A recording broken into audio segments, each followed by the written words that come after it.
Fantastic. If everyone is ready, we'll get started with our final panel of the day.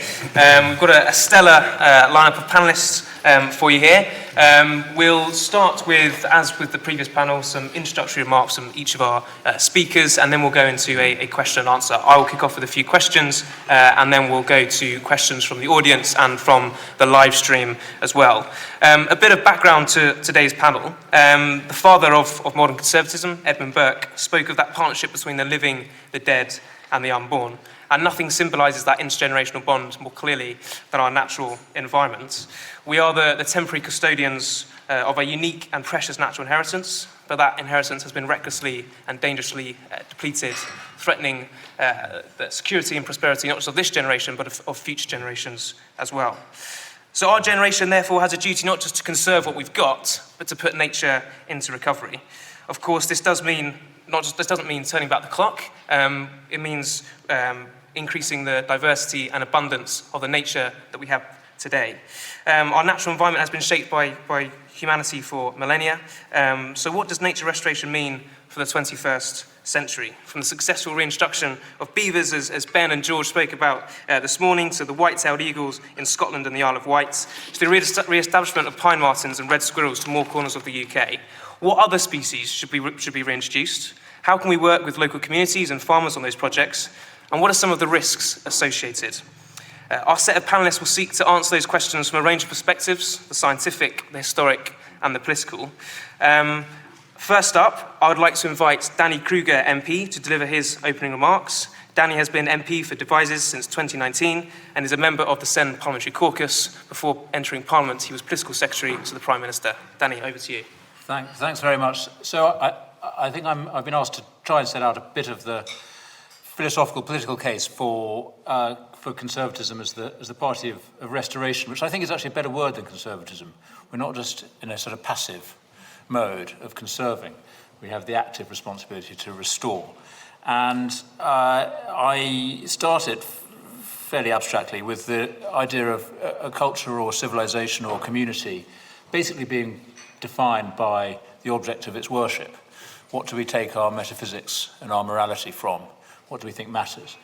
And before Christianity, it could be said that pagan civilization was defined by the worship of nature, of wood and stone and the sea and stars and animals. And pagans had an idea of mankind as being not just in nature, but of nature, basically at one with the environment. Christianity came along and had a different idea, which is that we are not, we are in, but we are not of nature.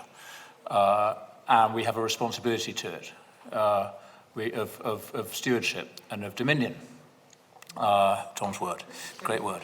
And stewardship involves more than just the conservation. It involves cultivation, growth, making two plants grow where one grew before.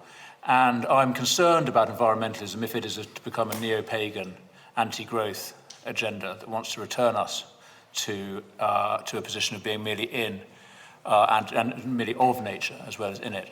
I think we have a different responsibility as human beings to cultivate. And conservatism might be defined as the philosophy of man in his environment, of people in their environment, which is why property rights matter so much to conservatives. And Roger Scruton, the other father of our philosophy, said that something like the beauty of the English landscape is testament to centuries of inherited property rights. It's been made and shaped by people. I was listening on the way in. I was unaware I was going to be on the panel with Tom Holland until I got in and checked my notes. But I was listening to Tom this morning, his new podcast on the railways, and of course, the coming of the railways. And of course, the railways represented a great threat to the propertied interest of the country, but also a massive opportunity, which many of them grabbed, we both have. And I think, and speaking of Burke, I remembered a quote from him, unifying the two ideas of what modernity and industry means. But what beautiful and useful spots have been made about trading and manufacturing towns, and how has agriculture had reason to bless that happy alliance with commerce, and how miserable must that nation be whose frame of polity has disjointed the landed and the trading interests. So there is our union of our politics. On net zero, the responsibility of landowners is tremendous, as we know. I think restoration is a great principle for our party. We should be the party of 1660 when it comes to the environment we are about, restoring the proper order of things. And of course we have in Boris Johnson, the Charles II of our time. And what greater mission can there be than the restoration of the ancient landscape of Salisbury Plain by tunnelling the A303 underneath it? And with that, I'll next one. And on that rather controversial note, we will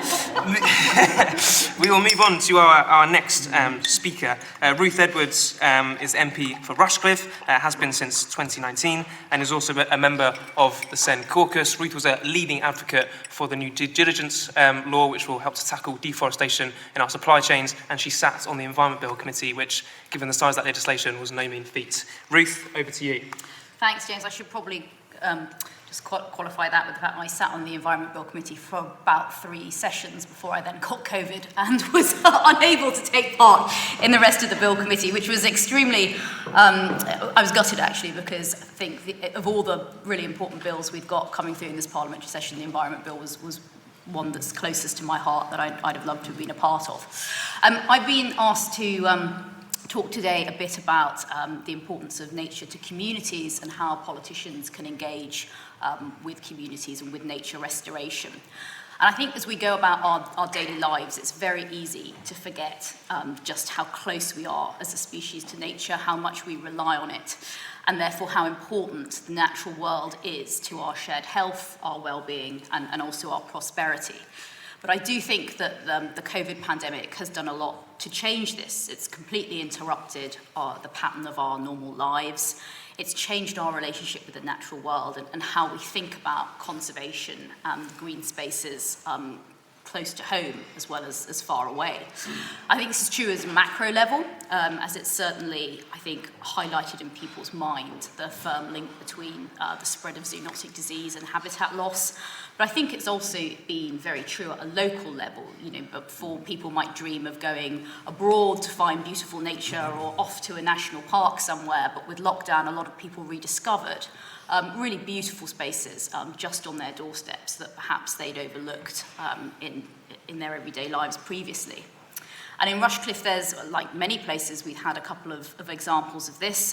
In West Bridgeford, which is the big town in my constituency and borders Nottingham City, residents have rediscovered this beautiful sort of green space. I don't know how it's not been built on, actually. I think it's owned by the county council. I think they actually just forgot about it because it's between a whole bunch of housing developments. It's called Wilford Field. It was originally really a sort of waste ground, but now we've got lots of grass, lots of trees on there. It's not managed in any ways, but it is a really nice green space.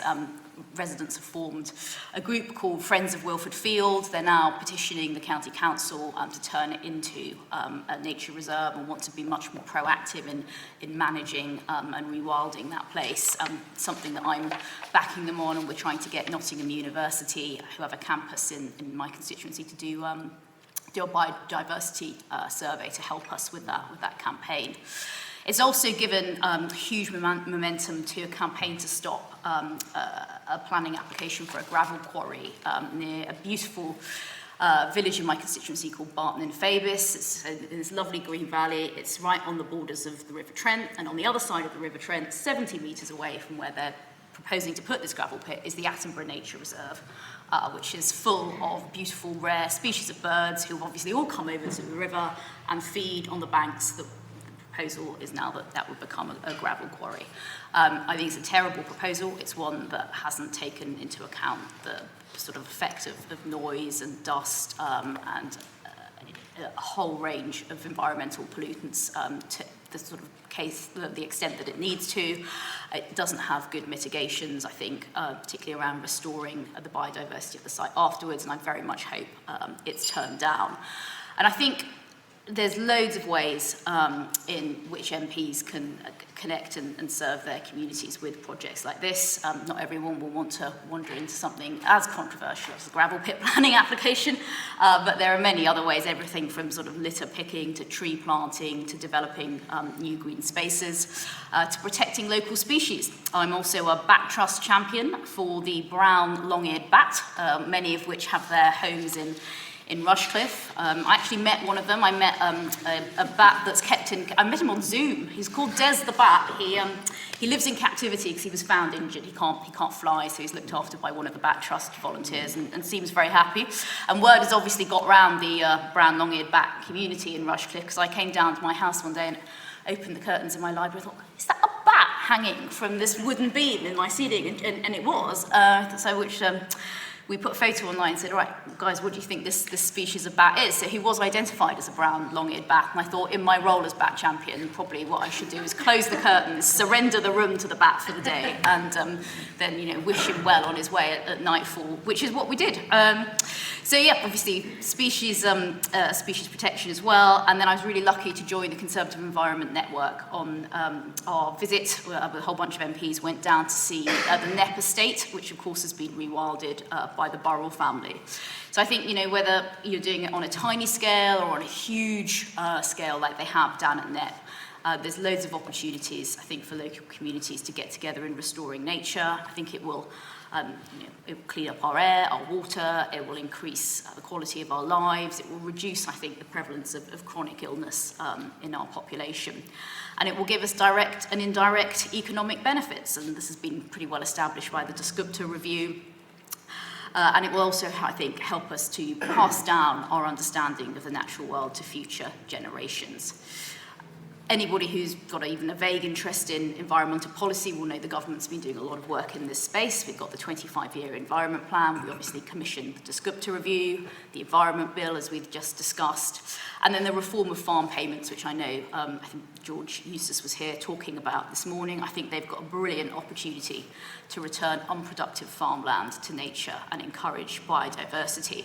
And I think I just want to address one of the challenges that's often thrown at us, particularly around this idea and Elm's focus on the environment, and that's the idea of food security. And it's a fair challenge, but I do think it's really important we remember that reducing food production on some of this land actually poses very little risk to our food security. Losing the least productive 20% of farmland would reduce the calories we produce by only about 3%. So I think it's really important to balance that against the huge decline we've seen in species across the United Kingdom in the previous couple of decades. We've also got great opportunities through the government's tree planting mission, restoring coastal habitats, and I've been really lucky to work with SEN to argue for better marine protection and for the recommendations of the Bennion Review, particularly around highly protected marine areas to be adopted by the government. So I'm thrilled that they're going ahead with that pilot. So I think there's lots of opportunities for politicians to get involved, both leading the conversation at a national level, but also working with communities at a local level, and I look forward to continuing to do so. Thank you ever so much, Ruth. And it's good to hear from Danny about the importance of cultivation and restoration, and from you about the importance of community and that resurgence of community spirit since the pandemic. I'm now going to turn to Tony Juniper, Chair of Natural England and a best-selling author. And just before you start, Tony, just to say congratulations on your reappointment as Chair of Natural England for a second term. I think I speak for everyone with an interest in natural environment to say how delighted I was to hear that news. And we had the Secretary of State here this morning talking about this 2030 species abundance target being the compass guiding policy in DEFRA now. You're the Natural England's statutory advisor to the government on this and overseeing a lot of the nature recovery work. What will you be advising the Secretary of State over the coming years to hit that target? Well, thank you very much. The key to what we need to do over the years ahead, I think, is about integration of different streams of work, some of which have just been mentioned by Ruth already. We've got a series of policies out there now, ranging from the Nature for Climate Fund, which is going to establish a very large increase in woodland cover, and also peatland recovery. We have Elm, which is going to be several billions of pounds each year deployed to blending in environmental recovery into agricultural landscapes. We have the biodiversity net gain tool that will be coming forward. We also have a very significant flood budget, much of which will be spent on engineering, but some of which could be spent on rewilding woodland on hills and the restoration of floodplains and recovery of peatlands, all of which would help to reduce flood risk at the same time as recovering nature. Now, the challenge is, how are we going to join all of these things together? Because if you look at those budgets, they're quite significant, and very often we're encouraged to think, and with some good reason, that we don't have enough money to do what needs to be done. But if we can harness all of these different tools and point them in the same direction in actual places, then we start to get some traction. And this is the core of what we're thinking at Natural England at the moment, and trying to integrate those and other tools, including the existing protected area network, which is very significant, plus various rewilding initiatives that are coming from the grassroots across the country. If we can pull all these things together into a coherent whole, then we can start to do what we all know we now need to do, which is to go beyond conservation and into large-scale nature recovery. And that's the intent of the 25-year environment plan. It is the implication of what came from the Dasgupta review, and there's every other good reason now linked to natural capital analysis as to why we must now be very ambitious about all of this. So the thing that we see at Natural England as the organising framework for that integration of all those different tools is the so-called Nature Recovery Network, which was an idea in the 25-year environment plan, and which we've pulled to be front and centre in the Natural England effort right now. And using all of the different tools that we have, alongside all those other things I just mentioned, we declare national nature reserves, we notify sites of special scientific interest, we work in partnership with NGOs and water companies, we have a role in the planning system, and we're leading on various species recovery activities. If we can deploy that alongside those other initiatives, then actually, these 2030 targets, which look pretty ambitious, we actually got a chance of meeting them. But this is going to be quite a complicated wiring job, I guess you could describe it at one level, getting all the agencies and the different pieces organised. And one thing that came in the Environment Act at the end of last year, which is really important for all of this, is the idea of local nature recovery strategies. And we're putting a lot of effort into being able to use these spatial planning exercises. They'll be run at county level, to be working with local authorities, to be bringing in all the partners at that level, so the Environment Agency, the Forestry Commission, the local authority, the water companies, the housing developers, the infrastructure providers. If everyone can be agreeing, broadly speaking, that in this landscape, a subset of Oxfordshire or a part of Buckinghamshire, we're going to need to protect these existing natural assets for carbon, for recreation, for biodiversity, for water purity, and at the same time, we're going to have to rebuild the missing pieces and to connect up these disparate areas of habitat, then, we've got a framework to organise all of this. My big fear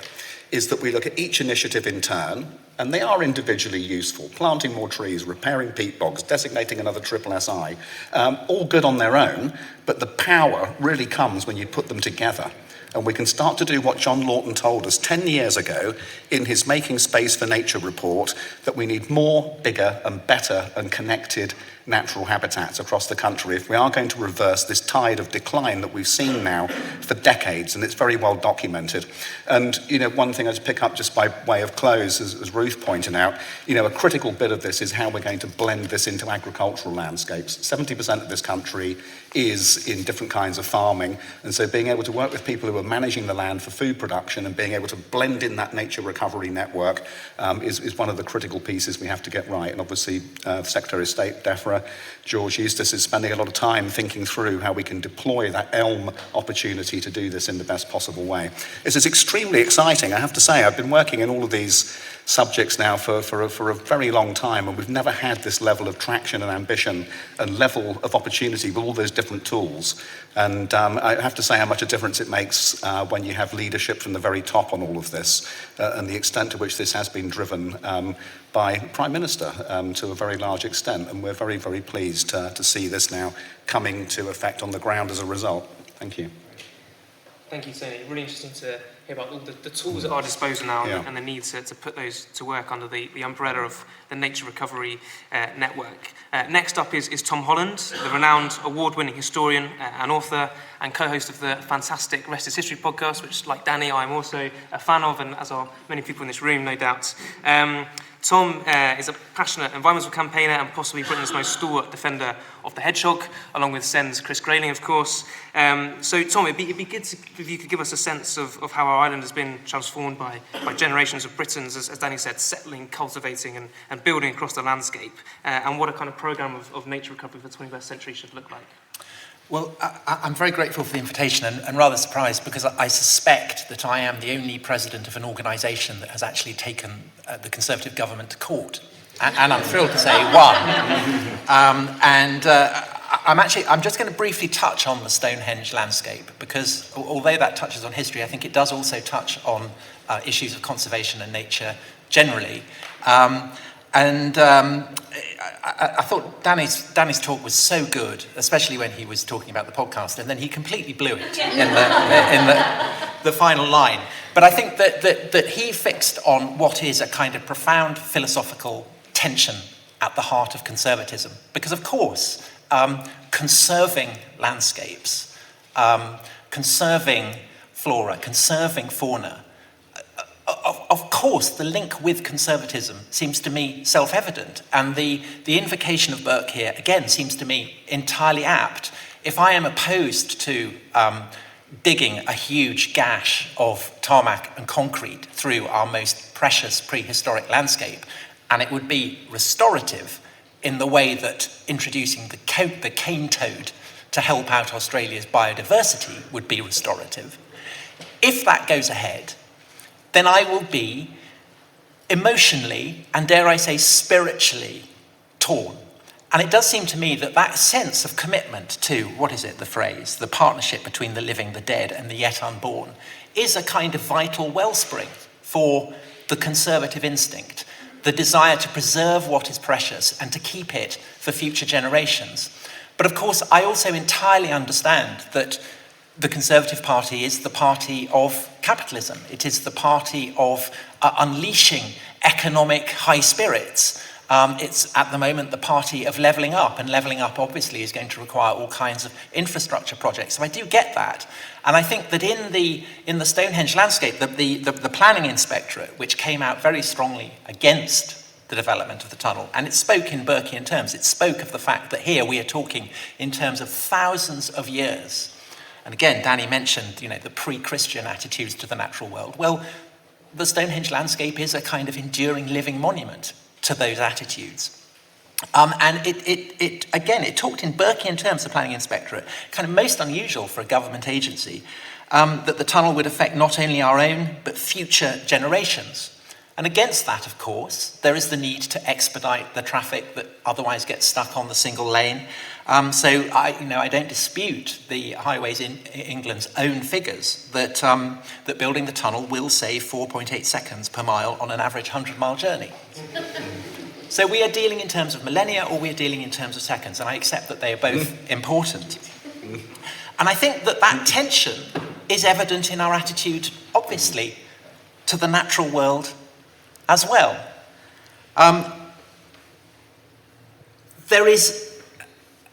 It would be insane to pretend that that isn't a tension at the absolute heart of the conservative philosophy.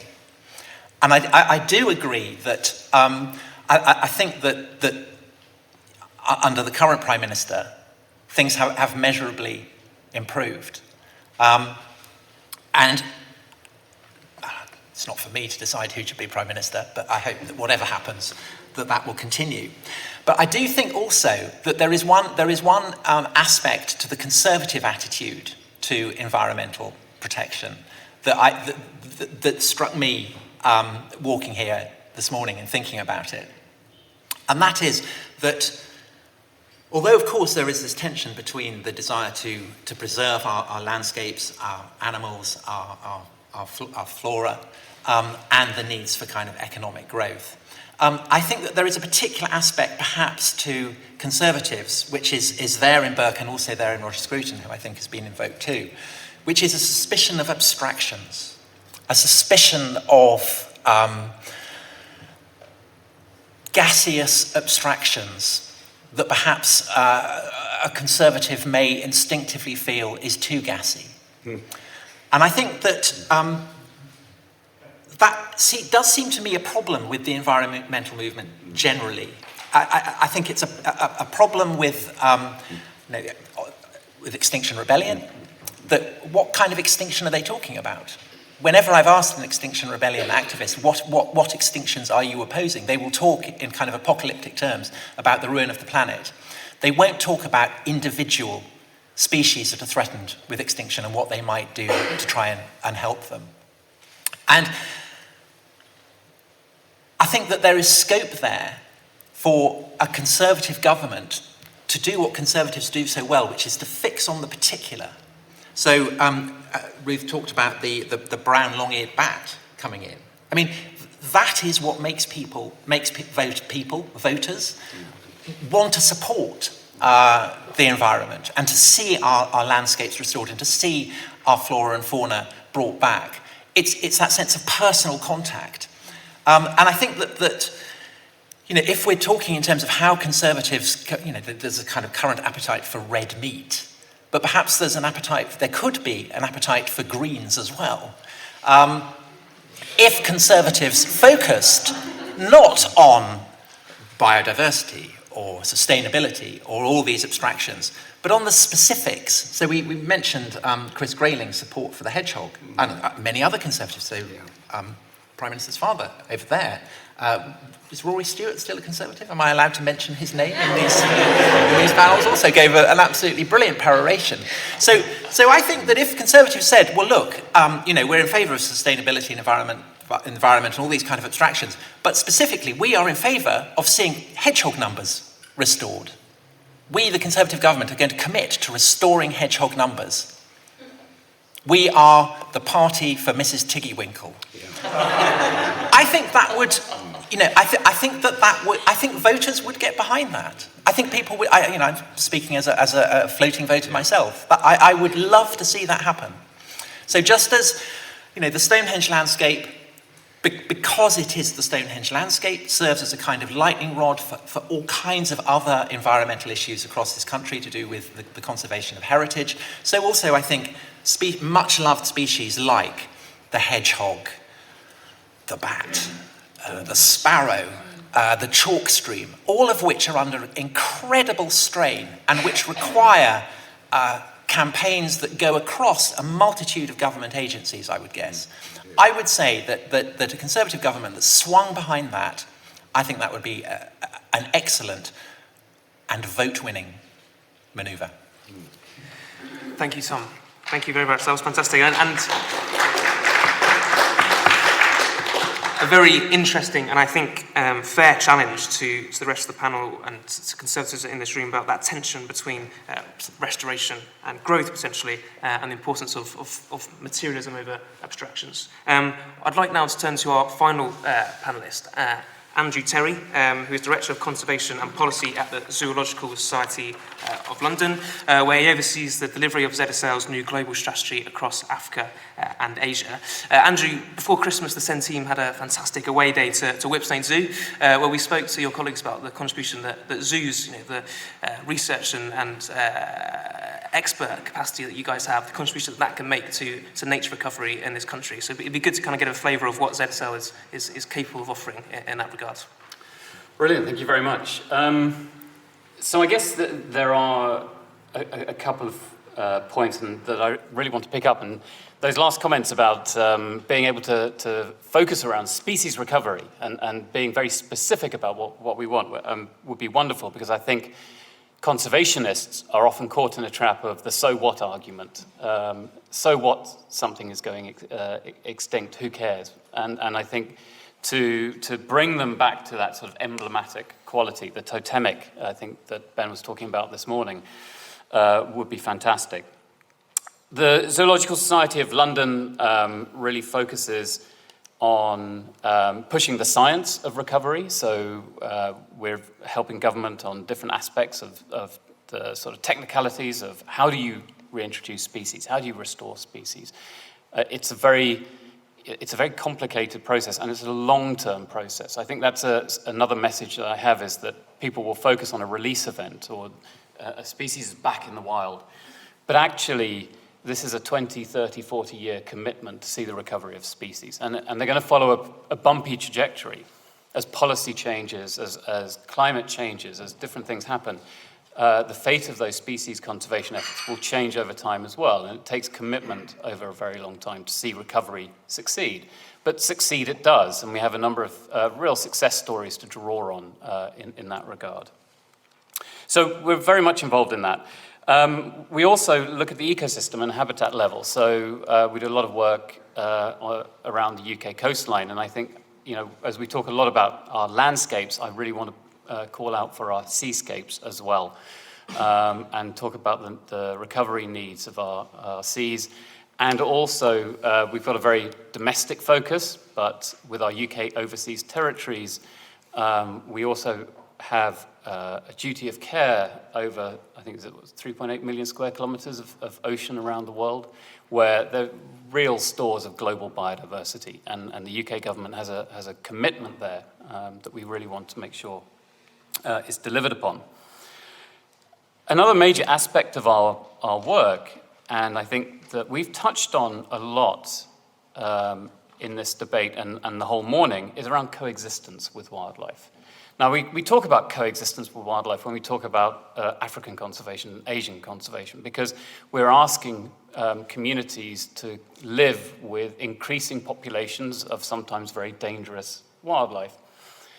And they are having to forego and suffer deprivations for that.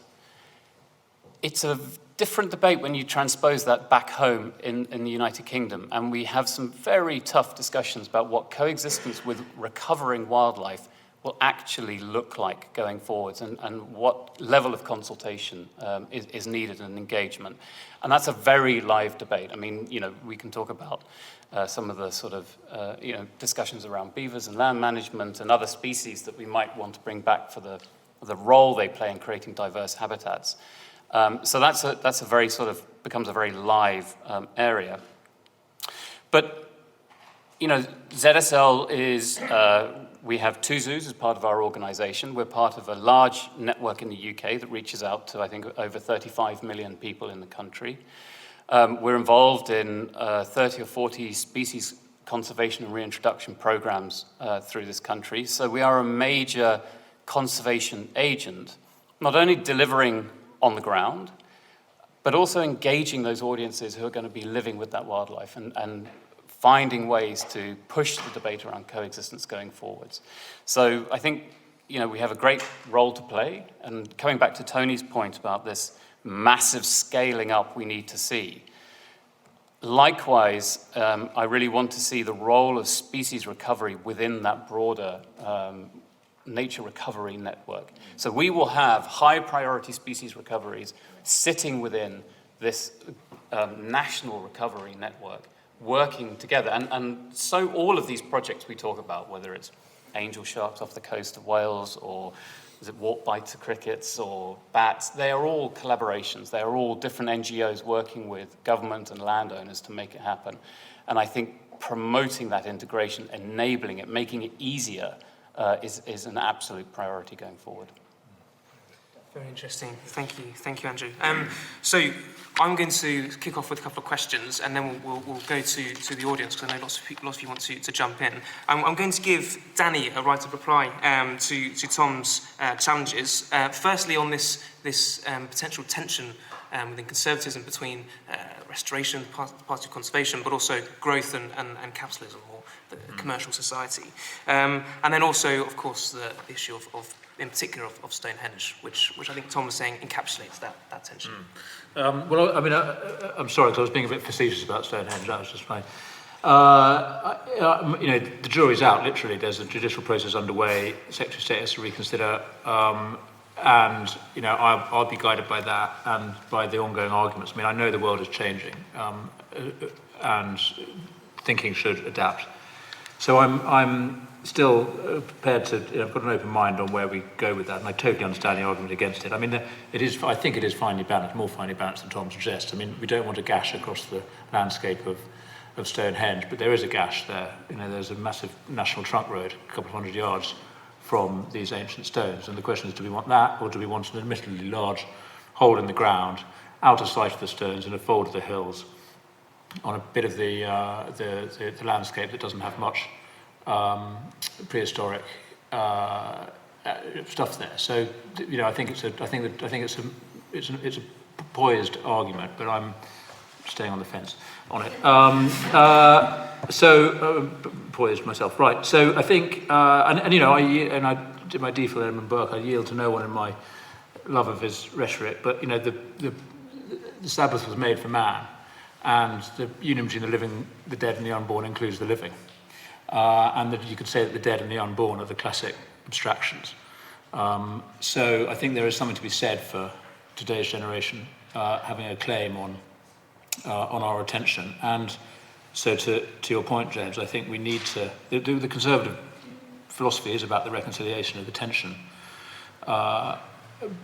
between freedom and belonging as much as anything, between liberty and responsibility. And I was very much struck by what Ruth was saying about these specific campaigns, and I think Tom was right, that's the way to particularly to bring our base with us on this journey towards conservation, restoration, net zero. And I think, yes, to focus on the species, individual species.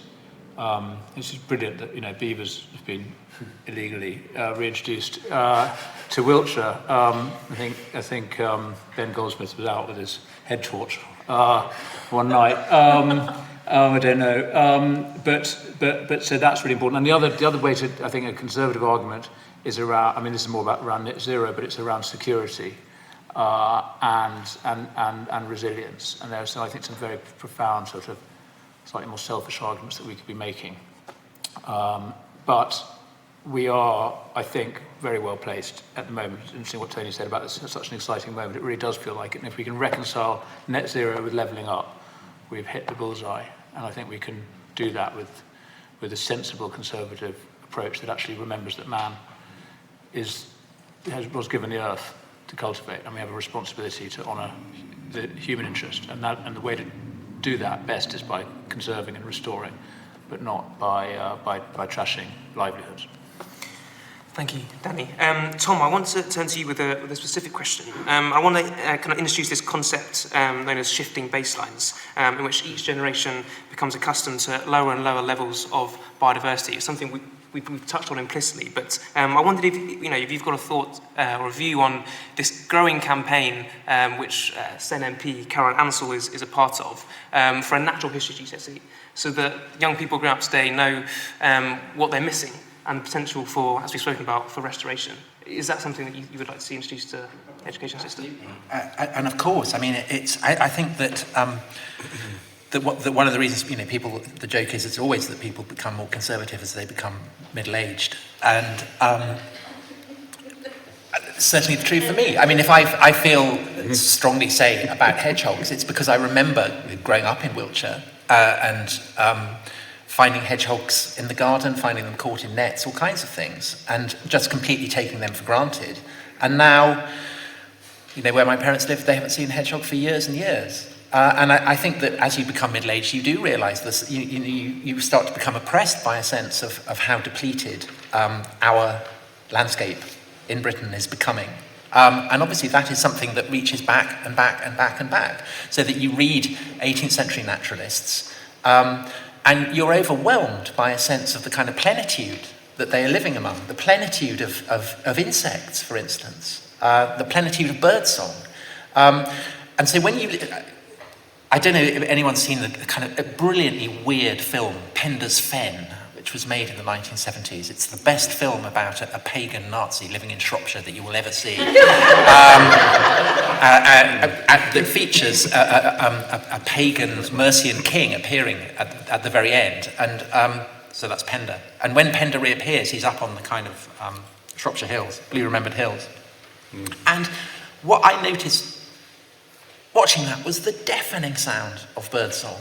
And if you watch any film made in Britain in the 70s, what you will notice is how much louder the sound is.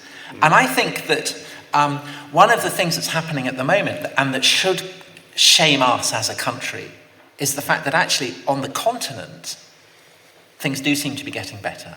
We have wolves in the Netherlands and Belgium, and we have people in Spain and Italy complaining about the number of bears. We have no wolves, we have no bears, and our biodiversity, it seems to me, is continuing in a process of decline. And I've got a quote here from Mark Cocker, whose book on environmental agencies and exploring the paradox of why it is that we in Britain seem to care more about the natural world than almost any other country. We have more environmental charities and pressure groups, and yet we have this incredible poverty of biodiversity. And he says, and he should know, not since the last ice age has Britain been so stripped bare of its natural inhabitants. And I think that anything that can be done at the level of education should absolutely be introduced to try and repair that. Because we are but one species on this island. We're just one. Every other species, be it flora or fauna, belongs here as well.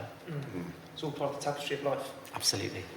Ruth, I'm afraid, has to go. So I'm going to turn to Ruth to pick up, on the point of natural history and potentially introduce that into education, and then anything else you'd like to conclude on. Thanks, James. Yeah, so I think, I agree that we should be integrating natural history into our curriculum. The one thing I will say is, obviously, as part of my job, I go to a lot of schools. I'm going to sixth form tomorrow. I go to a lot of primary schools. And what I'm really struck by is when it comes to Q&A, there are so many questions that are on the environment. If I'm getting letters from school children, the subject is going to be a variation of climate change or nature. Loads of them have sort of green councils where they're looking at what they can do in their school, whether that's building an insect hotel or more litter bins.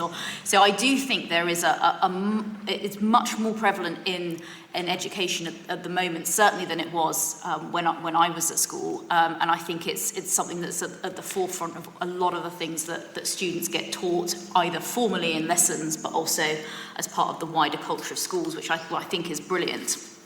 A couple of other things. On the tension between conserving and capitalism, I agree that traditionally that has been true, but it doesn't have to be.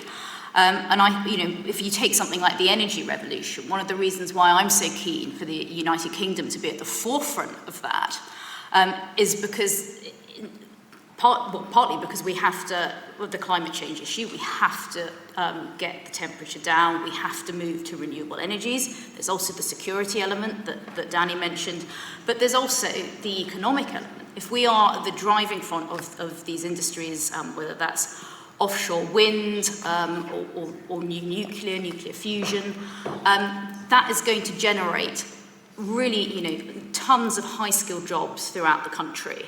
And we've talked about the levelling up agenda. Well, one of the key targets, I think, for success for levelling up for me is not how many pretty roundabouts we've got on high streets, but whether somebody can have a really good career wherever they are in the country. And I think we are going to see huge disruption to people's jobs, to industries, by going to net zero. We are, and it's really, and I've been doing quite a lot of work with Onward, the think tank, about that. I hope I'm allowed to mention them here. James not going to stab me with a pen or anything. But there is also great opportunity in these areas where we will see disruption to bring jobs in green energy, jobs in the new green economy, and it's really important that we focus on doing that. So I think there are huge opportunities there. I was also struck by what the Descriptor review was saying about how we will never achieve our goals of increasing biodiversity if we rely on public finances, because we just don't have that. We need to get private finance, private capital flowing towards restoring nature. Now, at the moment, it isn't, and that's why I have complete sympathy for the argument that traditionally there has been this split, but there really doesn't have to be. And I think if we start to think about nature in the way that the Descriptor review portrays it, I think that is a huge opportunity for us to bring capitalism and conservation together. And then the final point, I'd just like to thank Tom very much for his Party of Mrs. Tiggywinkle line, which will definitely be going on my literature. I think I'm going to go with hedgehogs rather than bears, because they're somewhat less controversial, and I'm a little bit worried about I'm a little bit worried about bears and what they're going to do to my alpacas. But I think the serious point you make is really good, because we can often get very technocratic when discussing the environment. It's all about all this target here and that target there, and saving the world on this huge scale. And I think it seems in a way it's very difficult for people to get really engaged into, and it also just seems totally overwhelming and so huge. And when you can boil that down into something really tangible, like talking about a specific species, talking about a specific area or a specific habitat, I think that resonates much more with people, and we can bring people along and get them engaged and wanting to preserve nature through doing that. So I think those are probably the 3 points I would make, and I apologise for having to leave early. Brilliant. Thank you ever so much, Ruth, and thank you for joining us today.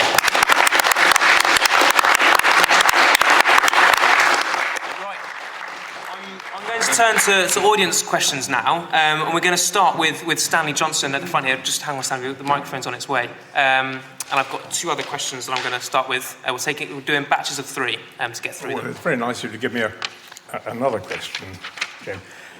We had a real triumph, I think, with the Environment Bill, now Environment Act, when it came out with language which committed the government, as I recall, to halt and reverse the decline in species abundance by 2030.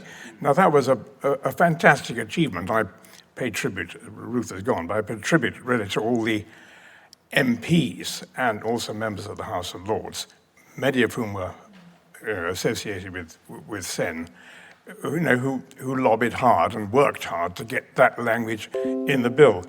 And the challenge now for all of us is to make sure the government delivers, otherwise Trump will bring another lawsuit, you see.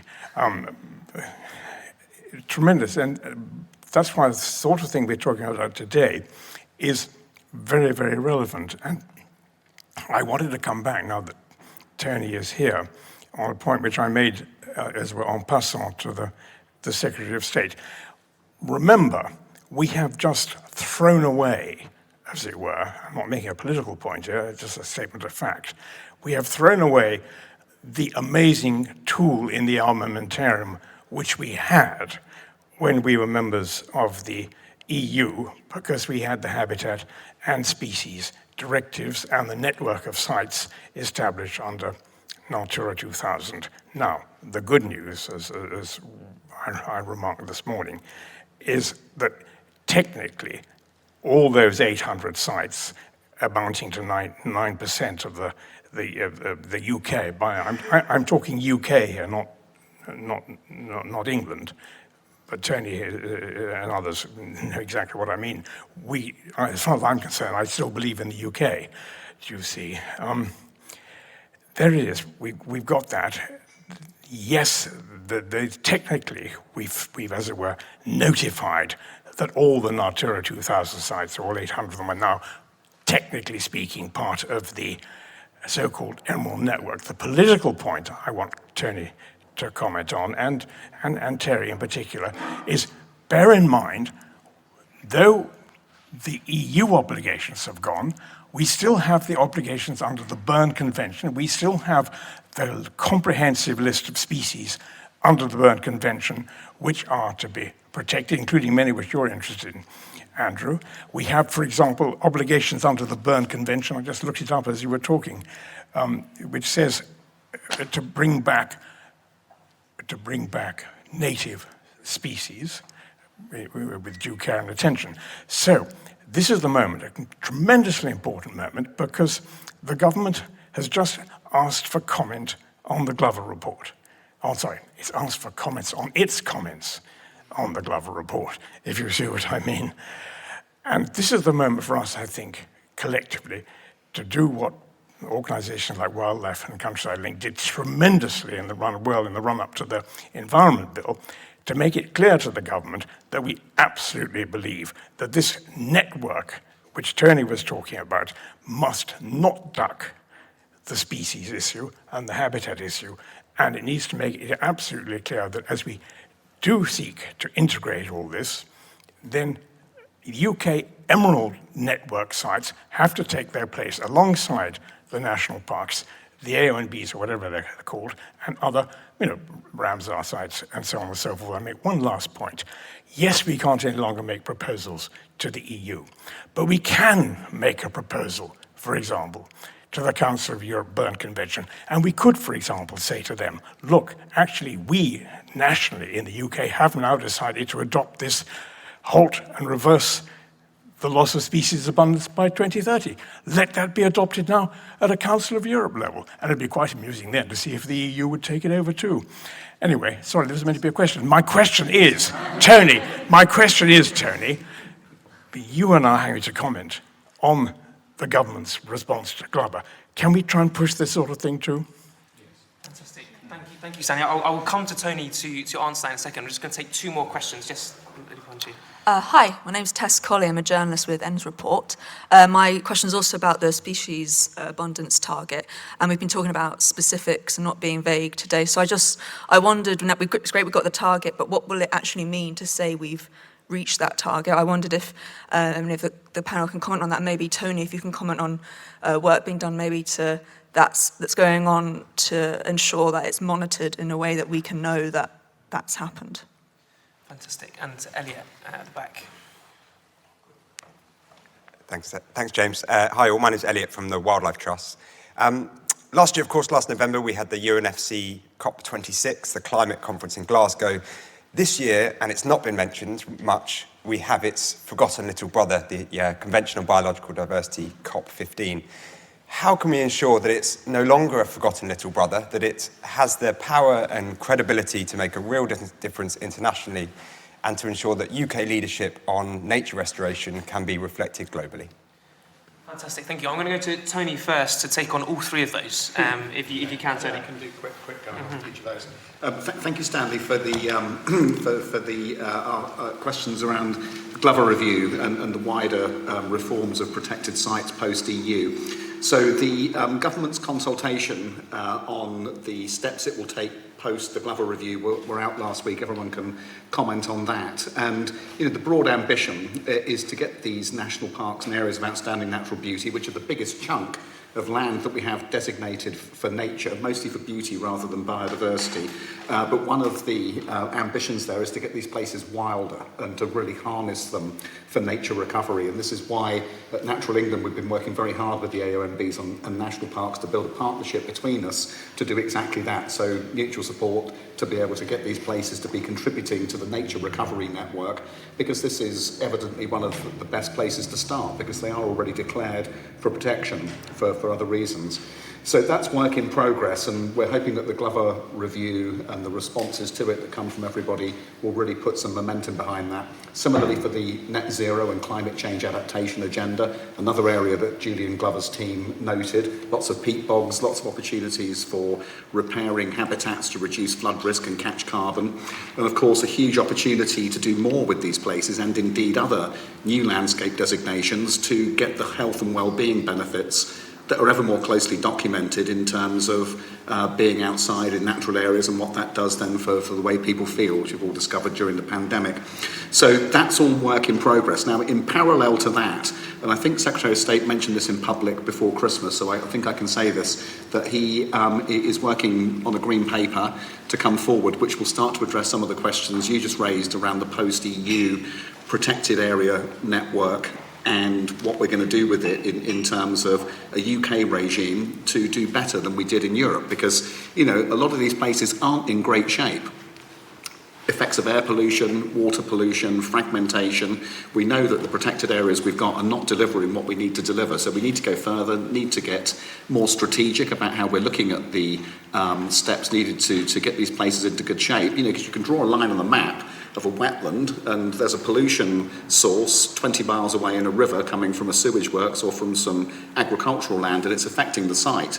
But at the moment the toolkits that we have aren't really geared up to have that very integrated approach. So hopefully that paper and the steps that follow it will help us to go down that road of really getting the very best out of this Emerald network and reflecting the objectives of the Berne Convention. And so that's what we have a team at Natural England working on with colleagues at DEFRA to be able to do some of that. And sorry, I didn't write down the middle question. It's on 2030 species target. So this is work in progress. Post Environment Act is to come up with the metrics and begin to look at how we can monitor that. One good thing we do have, and relates to Tom's point about this country being very engaged in the natural environment, is that we're getting a massive amount of volunteer data from ornithologists, from butterfly recorders and so on and so forth. forth. And so, there is quite a rich body of information that we have to monitor that. Wetland bird survey, common bird census, various pieces of work that are done, through butterfly conservation and others. Potentially we have quite a rich body of data there.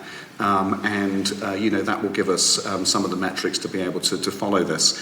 And just on CBD, that, I'm going to come to that. Just let me say something about this species thing, because I think there's something really important here. I did raise this the other day with some DEFRA colleagues around the potential power we might get for that nature recovery network idea through having a series of species ambassadors that would really engage people and get them to want to join in. You've got your hedgehog ambassador next to you. Well, yeah, exactly. So I just made a little list here. Curlew, dormouse, hedgehog, swift, beaver, wild brown trout, white-tailed eagle, willow-tit, great bustard, bluefin tuna, 2 species of seahorse. We've got wildcat, and I've got to end with lynx. These would get people very excited in different ways.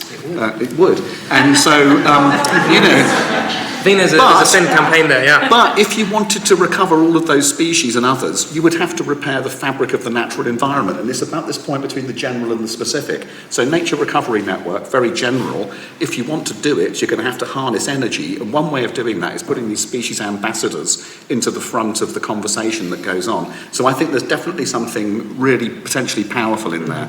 On this climate versus biodiversity profile thing, I think the problem comes back to the very beginnings of how the climate change story was told to people. It was very people-facing. It was about flooding, it was about heat waves, it was about crop failure. Everyone got very excited about it. The disappearance of the dormouse, yeah, a bit of a shame, but still, what does it mean to me? Kind of a thing, which was there in the narrative about how all of this was talked about for 30 years. What's just happened, and the Dasgupta review is the most recent manifestation of it, suddenly it's flipped now into an economic discussion. Natural capital, sustaining of food security, water security, health and well-being, carbon capture, things that suddenly have become very important from a practical point of view, and it's propelled the biodiversity discussion into a new space. Although, the biodiversity word doesn't help us. There was a BBC survey a few years ago. They went out and asked everybody in the street, what do you think biodiversity is? Guess what the most popular answer was? A washing powder. So this doesn't help, which is why I always talk about nature rather than biodiversity, because it's got a wider set of implications as well in terms of beauty and, the extent to which people can instantly relate to the spiritual dimensions of it as well as the technical ones. Okay, and we're going to go to, got 2 more questions. Two ladies here, and then I'm going to give each of the panelists a final slot to answer the questions and conclude. We're already running over time, I'm afraid. So, fire away. So the first thing is that with all this conservation that we're doing, with the species being reintroduced and wonderful flora and fauna, access is going to be difficult for a lot of people, especially children in the country. And the second thing is with planning permissions and councils running that process, when there's a question of a grade 2 listed building or a building of importance, they always have to bring in somebody from the heritage side to comment. Could it be useful if Natural England were coming in to comment on applications as how they were going to affect the progress of this, the species being reintroduced or biodiversity, etc.? Thank you. Thank you so much. Thank you. I'm from a local authority, and sorry if this is a similar question, but it's a different audience. For me, I think Danny Kruger put together the most amazing report a couple of years ago, and it was around health and well-being and healing the UK after the pandemic. But it was through biodiversity, and I just want the help from a local authority perspective, because there are 343 of us, and that's where the rubber hits the road with all of these people who are doing so much good, the individuals who are working on an individual basis. We have citizens who are working really hard. We have businesses who are really starting to add social value. We have civic societies who are working as well, but we don't really have the mechanism now to pull it all together. You talked about integration, Tony. What I think we need is some form of partnership on a borough-based level. I'm forming one at the moment in the Royal Borough of Windsor Maidenhead, but we don't all have them, and I think there's still too much political silos at a local authority level, and if we could fix that, I think we would fix a lot. Sorry to preach. Fantastic. Thank you so much. Right, we're going to run along the table, starting with Andrew. You'll have to pick up on any threads from those questions which you'd like to, and then some concluding remarks, please. No more than 30 seconds to a minute. Well, I tell you what's really heartening to see the prominence of species recovery and how iconic it can be. Wonderful. Sign us up for sturgeon as well. We need those back in our rivers. Excellent. I think one thing we haven't talked about to your question around access is also diversity and inclusion within the environmental sector, because we are a very marginalised community, I'm afraid, typically, and we need to reach out to a broader audience to really make a stronger connection to nature. So wherever we can do that, and local authorities are going to be absolutely vital in that, how we can broaden the debate around the future of our natural landscapes and seascapes in the UK. And again, working with our zoo communities and their local authorities, we do that in London, we do it with other councils, and actually all the council authorities where we have projects in the UK are vital stakeholders and partners in that project, and we couldn't do it without them. So I fully agree with what you're saying. I think one note of caution when we talk about climate and biodiversity, we have to be, I agree with you on the nature and the annoyance of the word biodiversity, but we have to be a bit careful that the narrative around planting trees doesn't actually take away from nature restoration. We need to see diverse, vibrant ecosystems restored. That doesn't always equate to planting trees. And when we talk trees, it's the right tree, the right place at the right time. But it's really, we need to see nature-rich environments restored, because we have lost that abundance. And anyone going to the Nep estate, we've talked about it, go listen to the dawn chorus at Nep. Oh my God, at 5 o'clock in the morning, you will not be asleep, because it's loud and it reminds you what we've lost. So going forward, we're going to really want to see that ramping up of species conservation. We will champion it with colleagues in the zoo community and others to really push that forward, and then see how these restoration strategies sit within that broader landscape view of really locking as much carbon as we can back into our lands. Fantastic. Danny, over to you. Thanks. Very much agree with the point about local authority role and access as well. And I suppose my simple concluding remarks is just to, we talk about integration of the different agencies. Tony said absolutely right. We need to integrate the public into the vision as well. And I think we've had some very helpful suggestions around that. I would just say we need to remember that, have a kind of humans first framework and narrative for this whole agenda. And I know that can be controversial and difficult, but from the politics of it, that has got to be essential. I'd add another point about humans and their landscapes we've just discussed, and whether Elm could include heritage capital and the responsibility of the stewards of the land to conserve the residue of human activity, particularly in Wiltshire, where we've got all these amazing barrows and so on. And I think there's a way of reflecting the relationship of man and his landscape usefully through the Elm scheme. And lastly, can I be the great bustard champion? It is the county bird of Wiltshire, and we need them back. Fantastic. Thank you. Tony, over to you very briefly. Oh, there's so many things to say. Just on the local authority piece, we do already have a role at Natural England working with local authority on planning applications and trying to make sure that they're lined up with the nature side as much as possible. One thing looking forward, which is going to be a huge opportunity through the local authorities, is the fact that they will lead on the local nature recovery strategies. They will own those. We'll be giving technical support and backing them up and helping and pulling in partners. But they will be in the lead there. Now, there's one really important piece that we need to get right over the coming period, however, on this, and that is to ensure that any reforms we have to the planning system are, again, fully integrated with that. Otherwise, we're going to create the problem we've got now, whereby we've got environmental protection here, we've got planning over there, they clash, everyone gets very upset. Can we conceive of a way of doing this whereby planning is planning for nature recovery as well as infrastructure and housing? Question mark. I just leave that there. Because if we do that, then we start to get the synergies and the integration in a way which is going to make this go much more smoothly, give certainty to developers, not be, an endless conflict between newts and houses and all these things that we've suffered from for too long. So that's essential, and that partnership piece is critical in being able to make this happen. And actually, should just mention that for the Nature Recovery Network, we did launch a Nature Recovery Network partnership last year. 600 organisations in there, including some really big private sector organisations, various other companies, Network Rail, big housing firms, water people, as well as the RSPB, National Trust, and everybody else. So we're starting to build a vehicle that can bring people together to be able to do this together. Just on that point that Danny made about the heritage side. So this phrase nature recovery, we've kind of challenged ourselves a bit at Natural England. What do we mean by that? And so we've decided we mean four things. We want the recovery of native animals and plants. We want the recovery of beauty, so the national parks and the areas of outstanding natural beauty being spiritually uplifting places. We want the recovery of natural ecosystem function, carbon capture, clean rivers, soil fertility, and all of those processes, pollinators. And then the fourth thing we've said is we want to blend that into the into the human heritage as well, so the historic environment.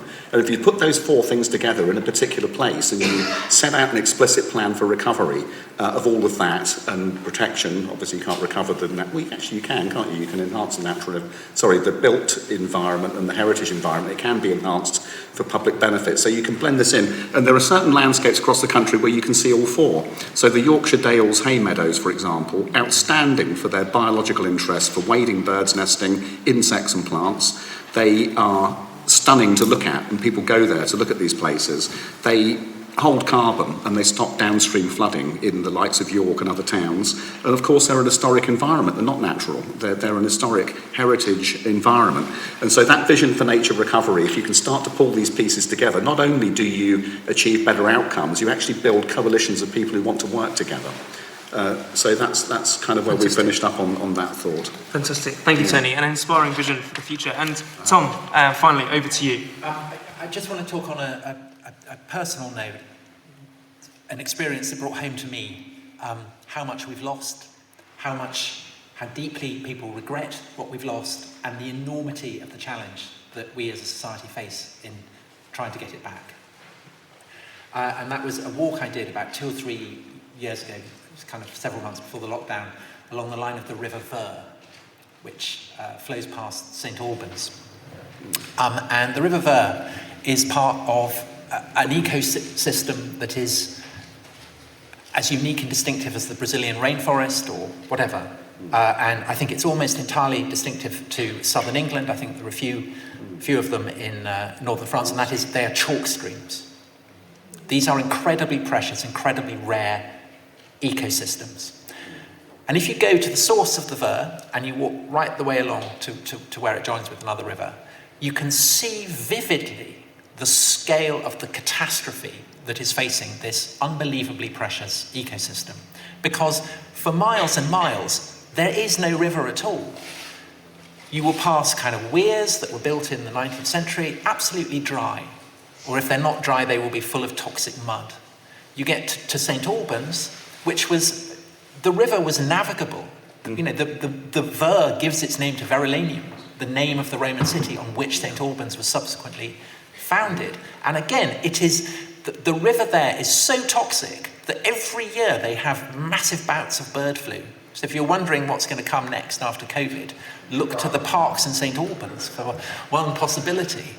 And it is absolutely shocking, and only when you get to the very lower reaches do you start to see hints of perhaps wildlife that aren't just kind of weeds that have swamped the river. Now, I did that walk with Fergal Sharkey, who of course has become a very, very prominent campaigner on that. And he's become a prominent campaigner because he's a fly fisherman. And as we did the walk, we met all kinds of fly fishermen at the absolute, I would imagine, the backbone of local conservative associations, the small platoons, people who I would absolutely guarantee voted Conservative, but who were so upset, so furious about it. And we also met Extinction Rebellion protesters in St Albans. So people were upset about this across the entire political divide. And you think, well, surely here is a no-brainer. You asked about, what can we do? What can Britain do for the biodiversity for the COP? I would have thought restoring this very, very distinctive framework of biodiversity, i.e. restoring the chalk streams, would be an obvious example. But there's a huge problem, because the reason why those chalk streams are dry and dying and dead is because the water companies are extracting water from the aquifers that lie under London to keep the growing population of London, which has grown and grown and grown over the past few decades, in water. And it seems incredible that in Britain, with all our rain, London should be at risk of running out of water. But it is because the water companies have not been investing in the kind of sewerage systems and reservoirs and pipes and so on that they should have been. And so as a result, trout and water insects and water species are paying the price. Now, I'm not an economist, I'm not a government minister, I don't know what you do about that. But it's clear that just saying, well, we've got to bring back, chalk streams, it opens up a huge can of worms, if I can mix my fishing metaphors. But I would have thought that if Britain wants to make a splash and not seem an absolute arrogant hypocrite when lecturing people from Brazil or Indonesia or African countries on this, we should be doing something to restore the chalk streams. And, if we're talking about bellwether species, I think there are also bellwether environments, and I would have said that chalk streams were absolutely the essence of that. Fully agreed. I think that's something everyone can get behind, our precious chalk streams. I'm going to invite the Director of SEN, Sam Hall, to the podium just to conclude today's conference. Hi everyone, I'll try and be brief because I know that we're already running late. But yeah, as James has said, this brings to a close our Nature Conference today. I want to start by saying a few words of thank you. So firstly, thanks to all of you who've come today, and to those who've been watching on the live stream. I hope you found it a stimulating discussion and inspiring, and you've got lots of questions answered that you had coming into today. I'd also like to thank the SEN team, particularly James and Kitty and the Nature team and other SEN colleagues for doing such a brilliant job of organising today's conference and making sure that everything runs smoothly. I know it's taken lots of months of painstaking planning, but yeah, massive credit to them for pulling this off. Also like to thank our speakers, the Secretary of State who started the day, the members of the SEN Parliamentary Caucus who've crossed St James's Park to come today, and the experts, practitioners who've also contributed their time and their insights into how we can protect and restore our natural heritage. I know it's not a quiet time at the moment in UK politics, so your time is greatly appreciated. Just a few words to sort of sum up what I think we've heard about today. So we'd hoped coming into this conference that our speakers would help us articulate the case for restoring nature in a way that will resonate with Conservatives. And as we've heard repeatedly today, Conservatives, I think, are instinctive conservationists and care passionately about handing on to the next generation a healthy and thriving natural inheritance. We've heard about the role of property rights within that and the inspiration that gives to steward land and landscapes more effectively. We've heard about how beauty of our landscapes that have been managed and maintained in certain ways can inspire us to look after it and to restore nature further. We've heard also about the centrality of communities to nature and how nature projects can bind communities together and create a shared sense of purpose. And we've also heard about the fear of loss as well, that we might lose some of our natural beauty and indeed have already lost a lot of it, and how that in particular motivates Conservatives. We've also tried to think about solutions as well, and we've heard, I think, some key Conservative solutions to the decline of the natural world today, how we can internalise nature within markets, within economic decision-making, and also get more private finance flowing towards nature-based solutions. And we've heard from people who are actually delivering nature restoration schemes on the ground and doing it in a practical way for our farmers, people that are custodians of our national parks. And then we've also heard a lot about what the government's been doing to restore nature and protect the environment.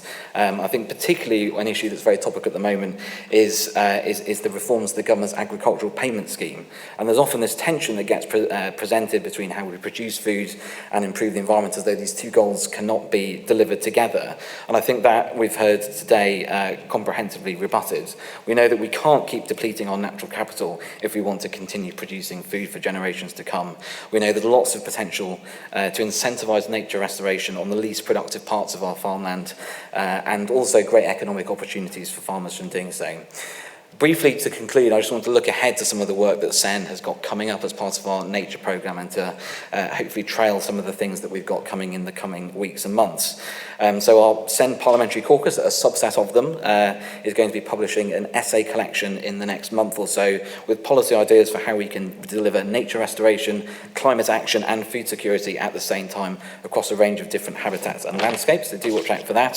For councillors in our network, we're publishing 2 toolkits in the coming months ahead of the local elections, with campaign ideas for pledges they can make on nature, net zero and clean air, and also advice on how they can implement the local net zero target. So if you're a councillor and you've not already, please do sign up as a SEN councillor on our website. But this conference marks the sort of culmination of the high point of our first year of our dedicated nature programme, and there's been lots of work over the course of the year with our parliamentary caucus on a number of different campaigns, including the net zero for nature that we've heard about, the 2030 species abundance target, which hopefully can act to guide lots of the different schemes that have been set up through the Environment Act. The work that Philip Dunn has led with SEN MP on tackling storm overflows and improving our sewage system, and also making sure that we keep going with the environmental land management schemes, which, as Ben said at the start, is the greatest win for nature we've had in a generation. So we're really looking forward to continuing this work over the coming years. We've got lots more planned on agriculture, rivers, marine, housing and planning, and lots more. So please do get in touch if you want to discuss any of that with me or James. Lots of ideas we've had as well from today's conference that we will be taking forward as well as part of that work. So just leave it to say thank you very much once again for coming. I hope you enjoy the rest of the day, and if you haven't yet, please take a mug, a Build Back Beaver mug, which are available downstairs on your way out. We're keen to get rid of them before we go. But yeah, thank you very much.